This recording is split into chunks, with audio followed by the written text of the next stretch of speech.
Lojpa supremo Chirag Paswan और जदयू के राष्ट्रीय अध्यक्ष नीतीश कुमार के बीच व्यक्तिगत तौर पर भी तल्खी काफी ज्यादा है। तभी तो नौबत इस हद तक आन पड़ी कि दोनों एक ही गठबंधन में रह पाना दोनों के लिए मुश्किल होने लगा। चिराग पासवान ने गठबंधन को बाय बाय बोला और आज सुबह सुबह चिराग पासवान ने प्रेस कॉन्फ्रेंस करते हुए तथ्यों के साथ नीतीश कुमार की पोल खोलकर रख दी है। नीतीश कुमार लगातार रामविलास पासवान के खुद को हमदर्द बताते रहे हैं।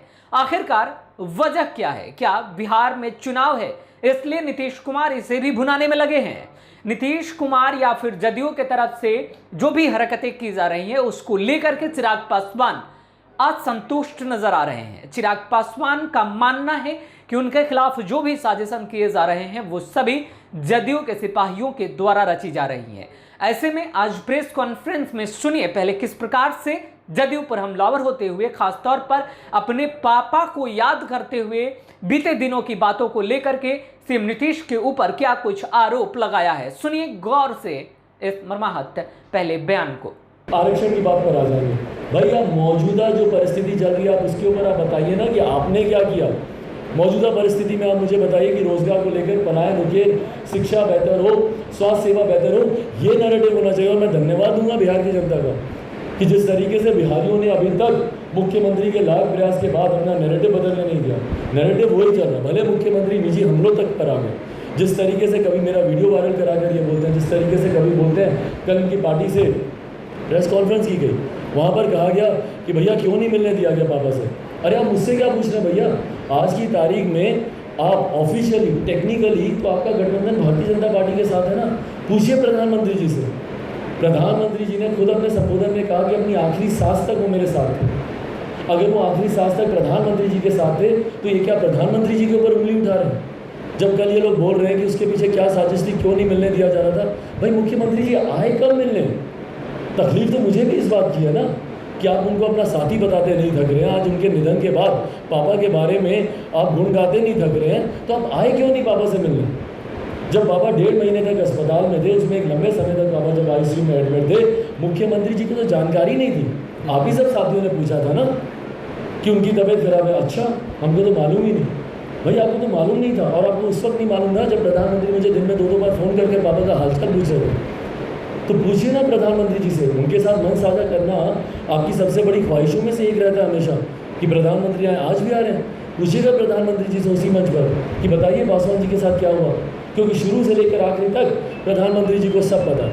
और प्रधानमंत्री जी ने फ़ोन करके सिर्फ मुझसे ही नहीं पूछा, डॉक्टरों से भी प्रधानमंत्री डायरेक्ट संपर्क में थे। तो पूछिए प्रधानमंत्री जी से। मुख्यमंत्री आज उनको इतनी चिंता हो रही है, उस वक्त पापा से मिलने आना तो बहुत दूर की बात है। उन्होंने एक बार फ़ोन करके पापा का हालचाल नहीं पूछा। मांझी जी की पार्टी से करवाया जाता है कि उनके निधन से अगर सबसे ज़्यादा खुशी होगी तो चिराग पासवान को होगी।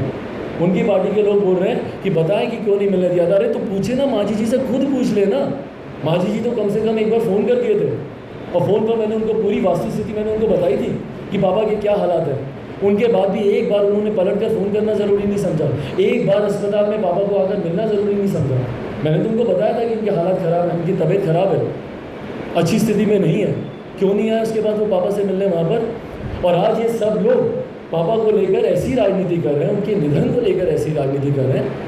भाई बेटा हूँ मैं, समझिए मुझे तकलीफ़ होती है, मेरे परिवार को तकलीफ़ होती है, मम्मी है घर पर, तकलीफ़ होती है रोज़ जब आप इस तरीके के सवाल आप उठाते हैं। और ये निजी हम लोग क्यों किए जा रहे हैं मेरी समझ के परे है। चुनाव से इन बातों का क्या लेना देना है? मुख्यमंत्री बोले ना भैया आपका अगले 5 साल की आपकी योजना क्या है? 5 साल में अभी तक मेरे संज्ञान में इनका एक कोई ऐसा बड़ा विकास का प्लान नहीं आया। चिराग पासवान बोलता है कि भैया मैं आईटी जॉब्स क्रिएट करूँगा, मैं आईटी सेक्टर लेकर आऊँगा, सिंगल विंडो क्लियरेंस मैं दूंगा, यहाँ पर निवेश मैं करवाऊँगा। आखिरी बार मुख्यमंत्री ने कब इन्वेस्टर समिट किया था मुझे तो याद भी नहीं। लैंड रिफॉर्म इन्होंने कब बंदे उसके ऊपर चर्चा कब की विधानसभा में? अब बताइए, जब तक आप लैंड रिफॉर्म चेंज नहीं करेंगे आप निवेशकों को आप ज़मीन कहाँ से देंगे उद्योग लगाने के लिए?